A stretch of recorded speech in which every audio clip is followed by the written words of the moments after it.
Saya sering lihat lucu-lucu ya dalam hidup ini. Ada orang menceritakan kata ini, kata itu, kata ini, kata itu, tapi sudah berani berbicara di depan publik, terus kata andanya yang mana? Kata elunya yang mana? Itu adalah kebohongan besar. Karena begitu dia mengaku orang beriman, dia akan kumpulkan atribut-atribut pada dirinya yang mengokohkan kalau dia adalah orang yang mengaku beriman. Pakai baju seperti orang beriman, ngomong seperti orang yang beriman, dan dia mengajarkan orang-orang lain yang sama-sama tidak beriman. Karena yang beriman gak mau diajarin dia. Ngerti maksud saya? Coba, orang yang gak pernah minum kopi, tiba-tiba seminar di depan orang yang pernah minum kopi. Saudara-saudara, kopi itu rasanya geli-geli. Nah, udah. Kalau sudah kopi rasanya geli-geli, ternyata dia baru baca buku tentang kopi. Kebetulan di buku itu ada artikel yang judulnya Rasa Kopi Adalah Geli. Gitu. Dia baru saja baca kitab tentang rasa kopi geli, kemudian dia buka seminar dan menyampaikan kepada orang lain kalau kopi rasanya geli. Tentu saja orang yang pernah minum kopi tambah geli dengar dia ngomong kopi rasanya geli. Betul nggak? Iya. Jadi pernah ada ceritakan dari saya, masih ingat ya? Cerita tentang katak. Masih ingat ya? Katak tinggal di sumur itu, TK-nya di sumur itu, SD di sumur itu, SMP di sumur itu, SMA, S1, S2, S3, bahkan jadi guru besar di sumur itu. Tentu saja perpustakaan yang dia baca sekedarnya yang ada di sumur itu. Tetapi katak ini dengan percaya diri bikin seminar besar dan mengundang semua orang dari seluruh dunia. Dan salah satu pidatonya si katak ini adalah bahwa dunia adalah sumur. Itu artikelnya. Dunia adalah sumur. Ya dia kan tinggal di sumur. Tapi dia bikin kesimpulan dunia adalah sumur. Itu judul artikelnya. Ternyata yang datang ke situ tuh ada burung elang, peserta seminarnya. Dan para katak. Nah kebetulan kata-kata yang lain sama-sama lahir di sumur itu. Luar biasa. Bapak guru besar, Bapak guru besar. Luar biasa. Yes. Dunia adalah sumur. Cek balad-balad si bangkong itu. Ada satu yang acungkan tangan. Maaf ya. Dunia itu ada mataharinya. Dunia itu ada bulannya, dunia itu ada hutannya, dunia itu banyak ruang kosongnya. Tidak seperti yang Anda sebut tadi. Dunia tidak sama dengan sumur. Terjadilah perdebatan sengit antara guru besar katak di sekolah katak di sumur itu dengan burung elang. Karena burung elang tidak mau menghabiskan banyak waktu melayani orang seperti kamu, tak. Ini sudah ada kebijaksanaan sedikit nih burung elangnya. Jadi sudah tidak mau melayani perdebatan yang tidak penting dengan orang yang tidak penting. Akhirnya apa? Akhirnya, kalau kamu berkenan, naik di pundak saya. Nanti, kalau sudah selesai seminar, ini tamu-tamu masih banyak yang mau salaman sama saya. Dasar katak tolol. Sudah jelas dia nggak tahu apa-apa, masih nunggu orang mengucapkan salam. Ini belum tepuk tangan. Jadi dia masih nunggu peserta seminar tepuk tangan, ngasih aplaus. Kalau dia sudah bikin kesimpulan yang benar seakan-akan. Nah ini, aku beriman kayak gini modelnya. Selesai seminar, udah kasih aplaus, burung elang masih sabar.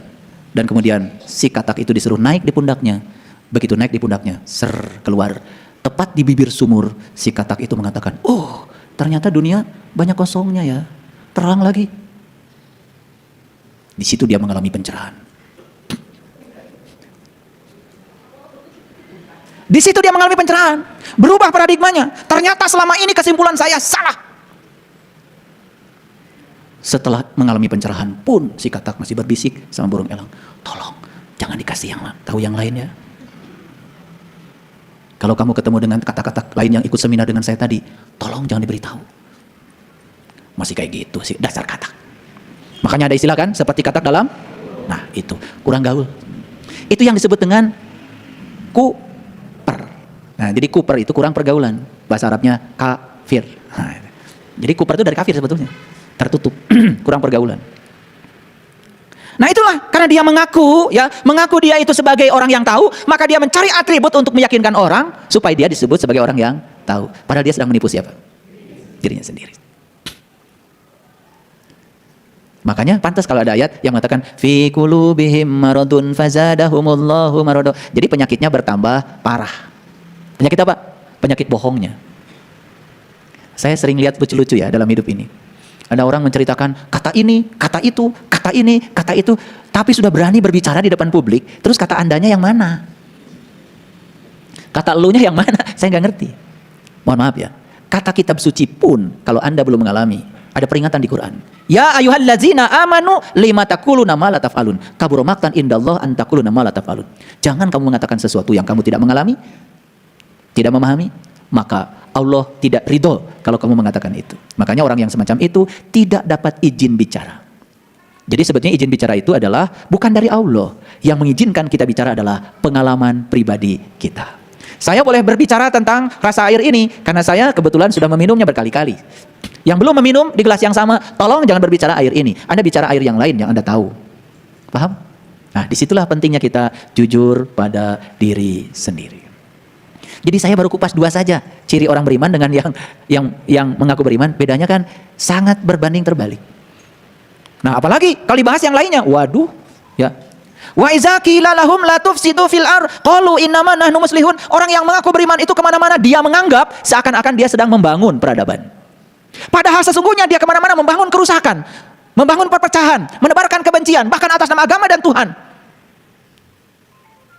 Menganggap kelompoknya paling benar, menganggap kelompoknya paling superior, bahkan menginjak-injak keyakinan orang lain yang dianggap beda dengan dirinya. Yang model kayak gini udah jelas bukan orang beriman.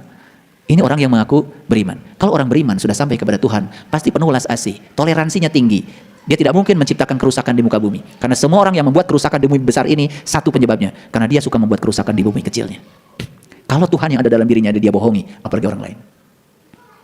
Melebar lebih jauh lagi. Ya menipu orang, membohongi soal proyek, soal itu, soal uang, dan lain sebagainya. Jadi semua gambaran yang dilakukan orang di luar, itu gambaran tentang apa yang ada di dalam dirinya. Itu adalah pencerminan. Jadi teko tidak mungkin mengeluarkan kopi kalau dalamnya susu. Ya kalau teko mengeluarkan kopi, ya dalamnya pasti kopi dong. Mengeluarkan susu, dalamnya pasti susu dong. Jadi apa yang nampak di luar, yang dilakukan orang, itu pencerminan tentang apa yang ada di dalam dirinya. Jadi sebetulnya, sekarang ini kalau kita ingin lihat penyakit manusia, yang paling besar, itu adalah bohong pada diri sendiri. Bahkan kebohongan ini sudah merambah dalam ranah keimanan. Ngerti maksud saya? Jadi kalau saya bilang tadi rukun iman ada 6, setiap rukun saja ada 4 tingkatan setidak-tidaknya. Setidak-tidaknya kita harus menjalani 24 rukun. Dari tingkatan yang ilmul yakin, ainul yakin, hakul yakin, sampai tingkat isbat al yakin. Gimana coba? Kitab. Bagaimana kita iman pada kitab? Yang tingkatan ilmul yakin. Bagaimana kita iman pada kitab yang tingkatan ainul yakin? Gimana iman pada kitab yang tingkatan hakul yakin? Gimana tingkatan pada kitab yang tingkatan isbat al yakin? Gimana? Tingkatan dasar yang ilmu yakin, kita hanya tahu kitab adalah yang tertulis. Coba, mohon maaf, yang tertulis saja. Taruhlah kitab kita Al-Quran, 30 juz. Pertanyaan saya, apakah itu sudah jadi ilmu? Atau baru jadi pengetahuan? Jadi pengetahuan saja belum, apalagi jadi ilmu. Jadi tingkatan ilmu yakin saja belum terpenuhi. Maaf ya, kalau Anda baru bisa membaca Quran, bagus panjang pendeknya, sorry, Anda itu masuk ilmu yakin pun belum. Karena ilmu yakin itu berarti sudah ada transisi dari knowledge menjadi pengalaman. Itu baru ilmu. Itu baru tingkatan ilmu yakin, kitab. Tingkatan berikutnya apa? Ainul yakin. Sudah bisa lihat yang di balik kitab. Ngerti maksud saya? Jadi kalau Anda baru bisa lihat tulisannya, Anda baru melihat yang tersurat. Di balik yang tersurat ada yang tersirat. Sudahkah Anda melihat kitab yang tidak tertulis itu di balik yang tertulis? Kalau Anda sudah melihatnya, ainul yakin, Anda sudah tingkatan ain. Kalau Anda sudah melebur bersama kitab itu sudah hakul yakin. Dan kalau meleburnya berulang-ulang, Anda sudah sampai pada tingkatan isbat al yakin. Makanya siapa yang melanggar hari isbat, maka dia akan jadi kera yang hina. Bisa dibayangkan nggak? Perlu waktu berapa jam saya harus menjelaskan beda orang yang mengaku beriman dengan orang yang beriman? Ini tadi saya ngomong, kalian ngerti nggak? Saya cuma khawatir udah 2 jam, udah keringetan, kemudian nggak ada yang ngertinya gitu. Ya toh? Ya setidak-tidaknya kalau nggak ngerti ayat-ayat, kalian bisa mengulang lagi cerita katak lah. Itu udah bagus. Jadi nanti kalau ada ulangan, ditanya di rumah, tadi pengajiannya apa? Pokoknya katak lah gitu. Pokoknya nggak usah ayatnya apa terlalu berat barangkali. Cerita katak aja udah bagus. Ya itu. Ya. Dan itu bisa menginspirasi kita. Semoga kita jangan jadi orang-orang yang kurang pergaulan. Karena semua orang yang menyatakan dirinya paling benar, dirinya superior, orang lain salah, itu sebetulnya gara-gara kurang pergaulan. Jadi networkingnya terlalu sempit itu. Kalau banyak saudara, banyak pergaulan, insya Allah wawasan jadi luas. Jadi kalau naik beca terus pengen tahu Bandung, ya tentu saja kesimpulannya Bandung itu semrawut. Tapi kalau naik pesawat, naik helikopter, oh ternyata di belakang pasar baru itu ternyata masih banyak tanah kosong. Betul nggak? Itu kan beda sudut pandang saja. Jadi oleh karena itu, saya pesankan kepada kita semua yang ada di sini, sebetulnya ngaji ini adalah untuk kita, oleh kita, supaya kita bisa mentertawakan diri kita sendiri. Itu, ya. Oleh karena itu, para sahabat yang sudah mengawali iman, yang tekun. Para sahabat yang belum mengawali iman, yuk, mau kapan mulainya? Gitu. Ya, gitu. Para sahabat yang sudah mengawali iman, jangan buru-buru mengatakan sudah jadi orang beriman.